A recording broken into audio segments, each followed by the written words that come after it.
Carl Scheer was an innovative general manager in the ABA and NBA. Scheer is credited with coming up with a staple of NBA All-Star games, the slam dunk contest. He invented the event for the 1976 ABA All-Star Game. Carl Scheer is 82 years old, and he is having a pretty good day. Scheer has dementia.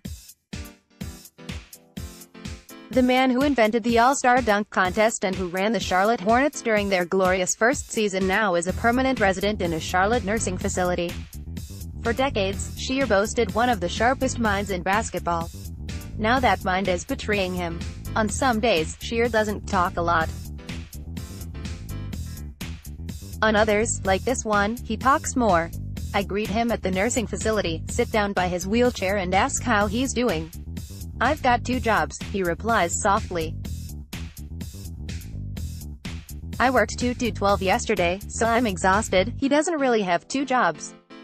But sometimes, his family tells me, Scheer still believes he runs the Charlotte Checkers minor league hockey team.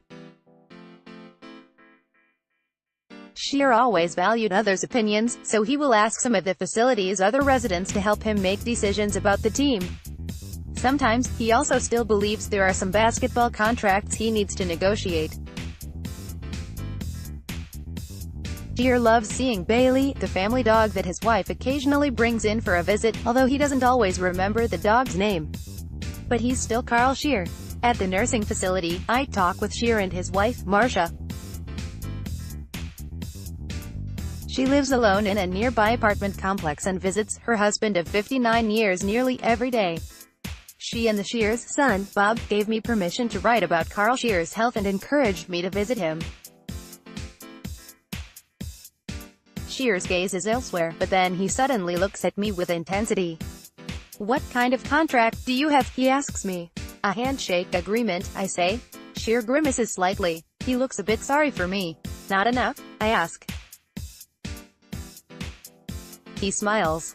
"No," he says. "Not enough." A debt of gratitude. Contracts. They were always a big thing with Scheer, who was a lawyer by training. Scheer signed N.C. State's David Thompson to a 5-year contract back in 1975. At the time, Scheer ran the upstart American Basketball Association's Denver Nuggets, outbidding the establishment, in this case the Atlanta Hawks of the National Basketball Association, for Thompson's services. It was a huge deal, as Thompson was the biggest star in the college game and so dazzling that he was the idol of a young Michael Jordan. Former Denver Nuggets executive Carl Scheer waves to fans as he is honored before the start of an NBA basketball game in Denver in 2014.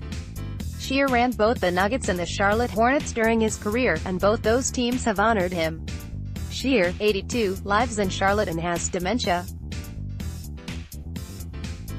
"Carl was a marketing genius," said Thompson, "and he was great at making everyone feel special.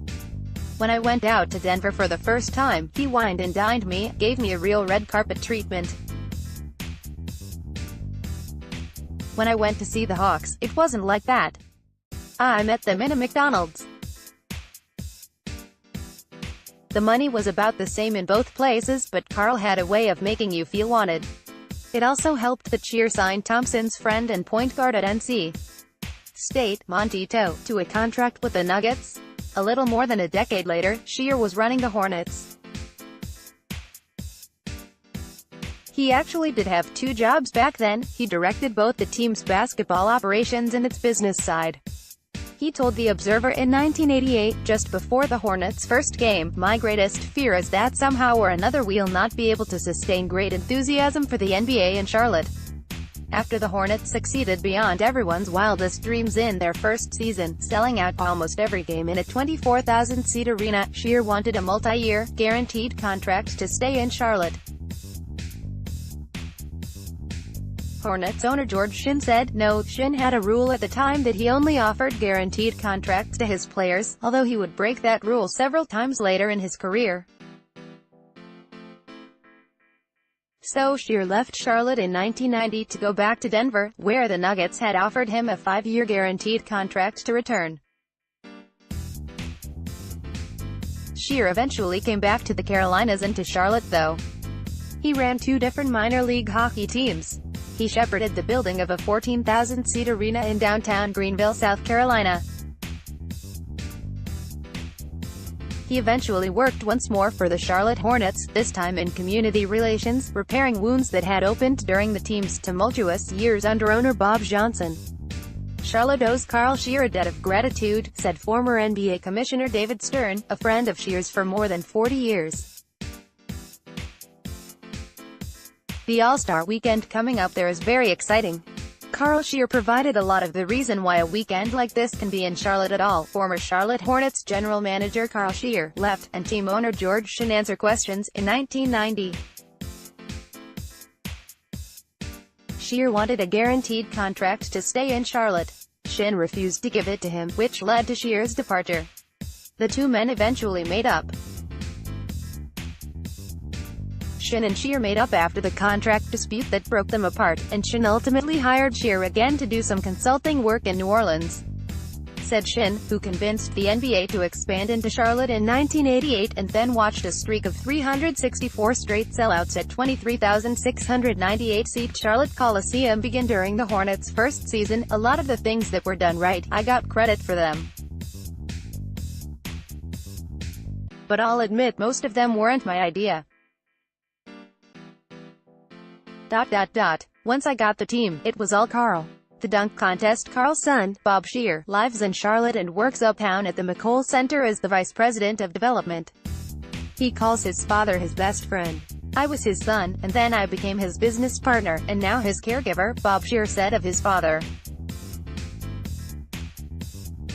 So it's sort of a full circle thing. Bob Scheer had counseled me before my visit to the nursing facility to see Carl that I should just go with it, to let Carl dictate the conversation. His father often had trouble answering questions, Bob said, but Carl still enjoyed company. Good conversation starter, Bob Scheer said, would be to talk about the time the expansion Hornets upset the Chicago Bulls on deck 23, 1988, during their first season.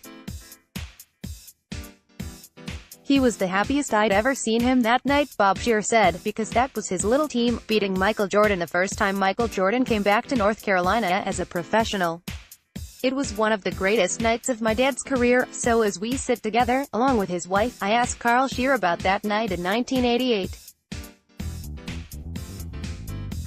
I didn't move to Charlotte until 1994, and this game remains one of the moments I wish badly to have seen. Does he recall it? His eyes gleam. NBA legend and North Carolina basketball hero Michael Jordan scored 33 points in a deck 23, 1988 game against the Charlotte Hornets, his first game back in his home state. The Hornets ultimately beat Jordan's Chicago Bulls 103-101 on a buzzer beater, starting Charlotte's 364-game consecutive sellout streak. Yeah, sure, Scheer says, smiling. That was a memorable occurrence. Encouraged, I asked him about the slam dunk contest, a signature event of the NBA's All-Star Weekend once the league adopted it in 1984. It will be held this year in Charlotte on February 16, with current Hornet Miles Bridges participating. The creation of the dunk contest in the wing and a preraba, and its eventual migration to the NBA All-Star Game, was long a source of pride for Scheer. But Carl Scheer looks blankly at me when I try to get him to talk about it. I don't remember that, he says. I enlist a little help. A nice woman on staff at the nursing facility rolls over a computer. On YouTube, I find the ABBA All-Star Games inaugural dunk contest. The end is a thrilling showdown between former Wolfpack star Thompson, then a rookie for Scheer's Denver Nuggets, and high-flying veteran Julius Dr. J. Irving. The dunk contest was at halftime of the All-Star Game, after Thompson had guarded Irving for much of the first half. The 5 dunk contestants could have been the nucleus of an NBA championship team. George Gervin, Artis Gilmore and Larry Kennan were the other competitors. The total prize money was $1,200.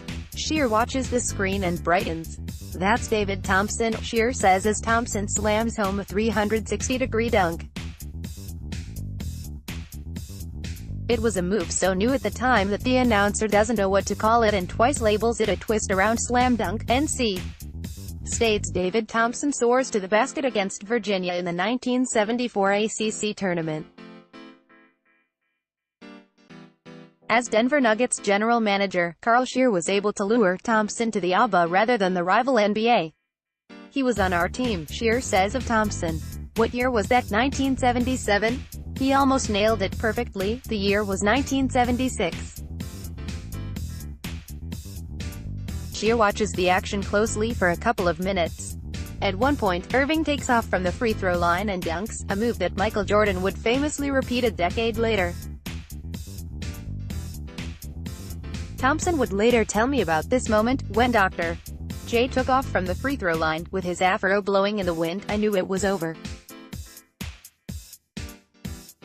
I could have done that dunk, too, but I didn't think of it then." Scheer loses interest in the screen as someone he knows walks by. He wants to shake hands. Scheer has never lost the gentlemanly qualities that he carried throughout his life. He is always shaking somebody's hand in the nursing home, or else giving them a high five. He tells everyone, "Thank you," for small kindnesses.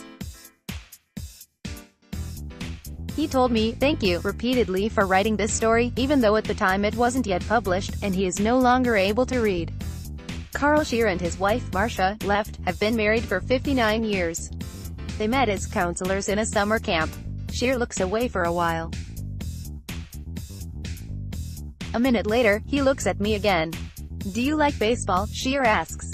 Although he grew up in Springfield, Massachusetts, the place where James Naismith invented basketball in 1891, Scheer is a lifelong St. Louis Cardinals fan. His family has told me that he particularly loved former Cardinal Stan Musial, a star of the St. Louis teams of Scheer's youth. Scheer treasured a photo he had of Musial and hung it on various walls for years. "I do. You like the St. Louis Cardinals, right?" I ask Scheer, and he nods. "Who was your favorite player?" He doesn't answer. "Did you like Stan Musial?" I ask.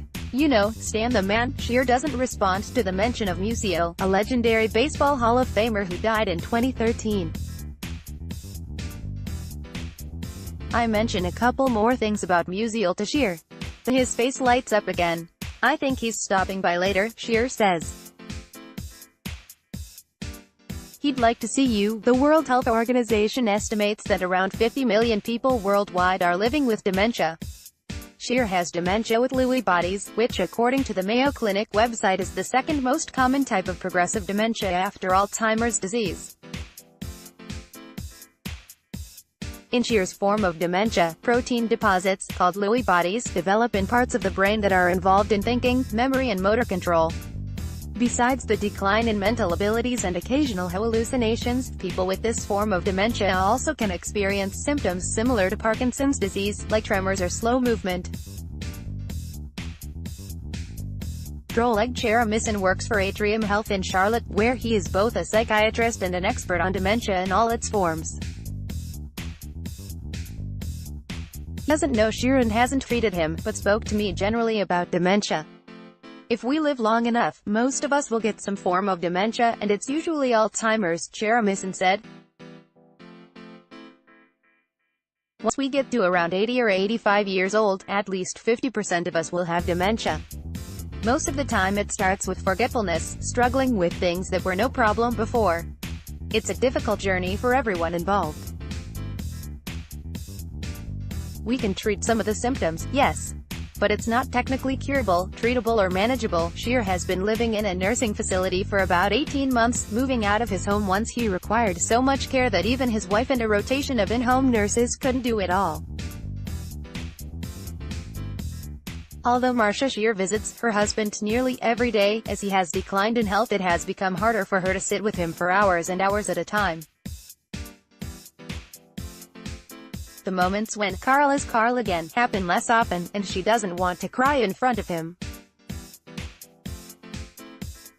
"I can't stay as long as I used to because I get too emotional," she says. "I come home, and I cry, and I holler. I have to get it out." The family hasn't hidden Scheer's health issues from close friends, but this story is the first time they have allowed them to be widely broadcast. One reason Marcia and Bob Scheer said they decided to cooperate with this story is to increase the awareness and understanding about dementia. When old friends ask if they can visit her husband, Marcia said she tells them absolutely. Go see him. He'd like that. It might break your heart a little bit,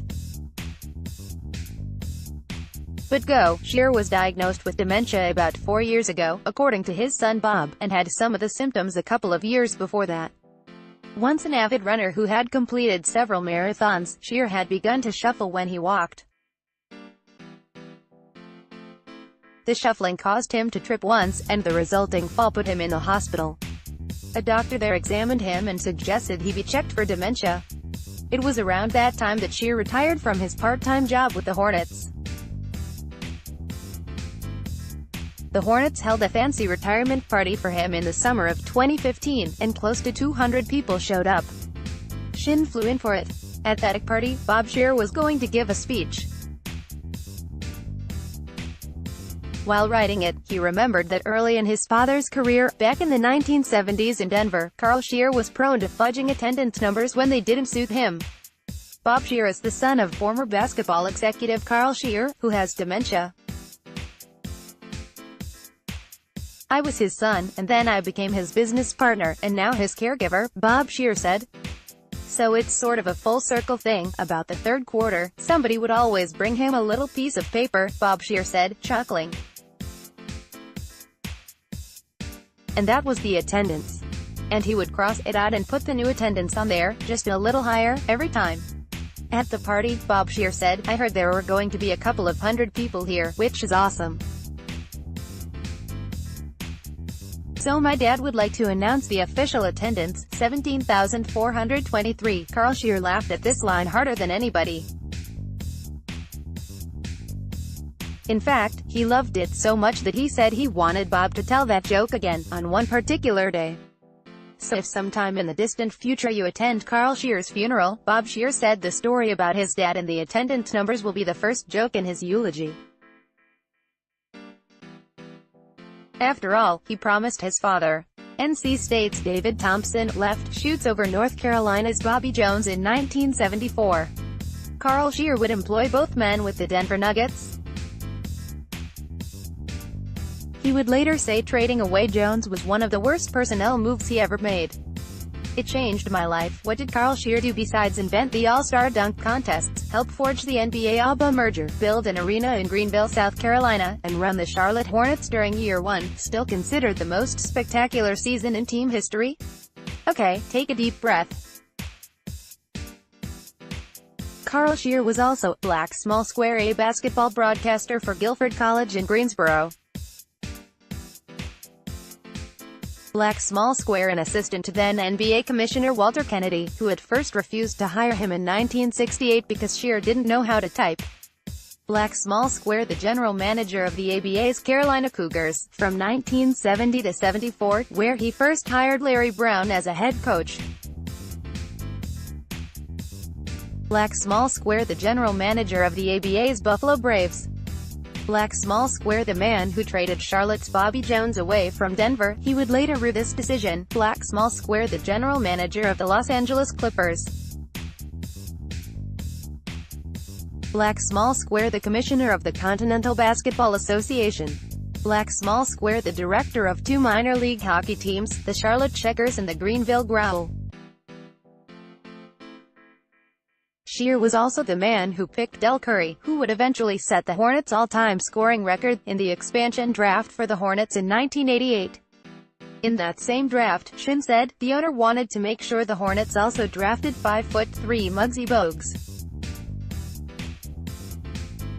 The key guy that Carl wanted was Del Curry, Shin said, and the key guy the first wanted was Muggsy, just to be brutally honest, for marketing. I had never met Muggsy, but I liked him. There was something about him that built enthusiasm and built confidence in kids.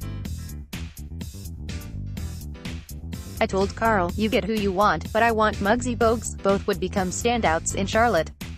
Recalled Del Curry recently, Carl's the reason I'm doing this interview. He brought me to Charlotte. I will forever be indebted to Carl for bringing me here. Obviously, it changed my life. Former Charlotte Hornets shooting guard Del Curry was selected in the expansion draft by Carl Scheer. I will forever be indebted to Carl for bringing me here, said Curry, who retired as Charlotte's all-time leading scorer. Obviously, it changed my life. All those jobs Scheer had, though, only give you a partial sense of who the man was. Marilyn Bowler, who worked in community relations for the Hornets for years and always brings Scheer one of his beloved Hershey's chocolate bars when she visits him now. In a meeting, Carl would say, "That will work." He never said, "That won't work." He'd say, "You have the germ of an idea there. Work on it." He treated us like we were gold, but gold in training. Scheer never could bear to pass up a phone call. If the phone rang, Scheer answered it, no matter the circumstances. He was obsessed with a telephone, Bob Scheer said. If he wasn't getting calls, he was making them, said Harold Kaufman, who was the Hornets' public relations director during the early years. Anyone talking to Carl thought they were the most important person in the world. He made you feel good about yourself. He motivated through positive reinforcement. You just didn't want to let him down. The first edition of the 1988-89 Charlotte Hornets lost 62 of 82 games, but the team entranced the city under general manager Carl Scheer, seated fourth from left. Not that Scheer was perfect. He yelled at agents over the phone so loudly that you could hear him in Gastonia. And everyone agrees that he was a notoriously bad driver. Larry Brown told the Los Angeles Times in 1985 about Scheer's driving, "You've heard the commercial where you're supposed to watch out for the other guy. Carl is the other guy." Late night ice cream. Oh, how Scheer wanted to win. Scheer never did win an NBA or ABA championship, but he did get a championship ring in minor league hockey in 2002 with the Greenville Growl. He and his son directed the business side of the hockey teams together in Charlotte and Greenville, occasionally butting heads about finances. "When I was running his hockey teams, in Greenville and then the Checkers, I ran them as a business," Bob Scheer said. "I wanted to make money. But in minor league hockey, you don't make money and win." He wanted to win. I wanted to make money. And so, we lost money. But for him, it was all about the winning. He was a sports guy for sports' sake. Back when few ABA or NBA road games were televised, Scheer couldn't stand to listen to them on the radio. He would pace outside by the family pool, back and forth, too nervous to hear the live coverage. His family was responsible for occasional game reports, opening the door to call out to him. "We're up by 3 points, Marcia would say. "Now we're down by 2, Bob would say a few minutes later. Both with the Nuggets and then with the Hornets, Scheer developed a favorite place to watch home games. He would stand just inside the tunnel where the visiting team would run on and off the court. In Denver, the banister that Scheer liked to lean on was painted orange. This had the side effect of making many of his shirt sleeves turn orange, until the Nuggets wrapped the banister with white towels for him. There were also large curtains that could be pulled open or closed. In both Denver and Charlotte, Scheer once spun around so hard after an officiating call he didn't like that he tangled himself up in the curtain and couldn't get out. During the 1988-89 NBA season, Charlotte Hornets general manager Carl Scheer left, and team owner George Shinn had lots to smile about as their team began a streak of 364 straight sellouts. There was a drape that hung there, and it was completely around him, Bowler said of the incident in Charlotte. He spun himself right into it. One of the ushers went and helped. And he never took his eyes off the game. If the team Scheer worked for at the time lost a home game, the family knew how to console him. If they lost a home game, the kids would go into the freezer and get a container of ice cream, Marcia Scheer said. It didn't matter what kind. They'd put it out in the kitchen, stick a spoon in it, and we'd all go to bed. Ice cream was a weakness, Bob Scheer said, but it was also his coping mechanism. And losing any home game was sacrilege. So Dad would take it out on some ice cream. Usually something exotic, like Rocky Road. He embraced it. Scheer wasn't a hands-on father, his son said, mostly because he worked so much. But he was gentle with his two children, Bob and his younger sister, Lauren. In the 1980s, Bob Scheer was in his early 20s and living in Los Angeles, where his father was running the LA Clippers. Bob Scheer had known he was gay for some time, but he had kept it quiet.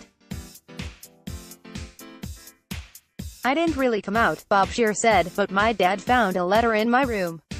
And he was 100% supportive." This was in Los Angeles. AIDS was rampant. "I got a note from him the next day that's still in my scrapbook, telling me what a special day it was. And that he loved me. He not only accepted it, he embraced it." Carl Scheer's return to the Hornets was also motivated out of love. Stern, who had originally recommended to George Shinn that he hire Scheer as his GM in the 1980s, in 2010 recommended Scheer to new Hornets owner Michael Jordan and team president Fred Whitfield as someone who could help them. Whitfield, who had once been a ball boy for the Carolina Cougars when Scheer ran the team, was thrilled with the idea. "We needed to focus on getting reconnected with our community, and Carl was a huge asset," Whitfield said. "So that's where we put him." Whitfield said Scheer led the Hornets' initiative to donate $250,000 to Charlotte Mecklenburg schools in 2010 to keep middle school sports in the CMS district from implementing pay-to-play sports participation fees. As Scheer became forgetful and had a harder time getting around, the Hornets continued to employ him, according to his family. Said Stern, "Fred Whitfield and Michael Jordan were so kind and generous as Carl's health deteriorated. That was deserved, but that doesn't mean it was automatic. They stepped up." Fred Whitfield, the president of the Charlotte Hornets, brought Carl Scheer back to work for his old team in 2010. Whitfield still regularly visits Scheer in his nursing facility. Scheer knows that Whitfield's first name is Fred, but sometimes is hazy as to what Whitfield's job is these days. Once Scheer retired, Whitfield gave him lifetime season tickets. Whitfield also started allowing the Scheers to park under the building, where only the players usually parked, to aid in his transport to and from games. Scheer isn't well enough to go to Hornets games anymore, but Whitfield periodically still goes to visit the man who long ago had his job, and, at the same time, general manager Mitch Kupchak's job. "I like to bring Carl new Hornets gear, to keep him fresh," Whitfield said. "Because every time I come, and these are unannounced visits, he's wearing something with a Hornets logo." Scheer still recognizes Whitfield and calls him Fred, but he often no longer knows what Whitfield does. Whitfield understands. Whitfield's own father had dementia and passed away less than a year ago. "Carl lights up when he sees me," Whitfield said. "He'll say my name and then say, 'Are you playing tonight? Is Michael Jordan playing tonight?' It's a tough situation. Everyone is trying to manage it the best that they can. A pretty good day. I am talking to Marcia again at the nursing facility when she gets a call from the Scheer's daughter, Lauren. Marcia holds the phone up to Carl's ear and he lights up, hearing his daughter's voice. 'Terrific,' he says. 'Okay, thanks, honey.' Marcia takes the phone back.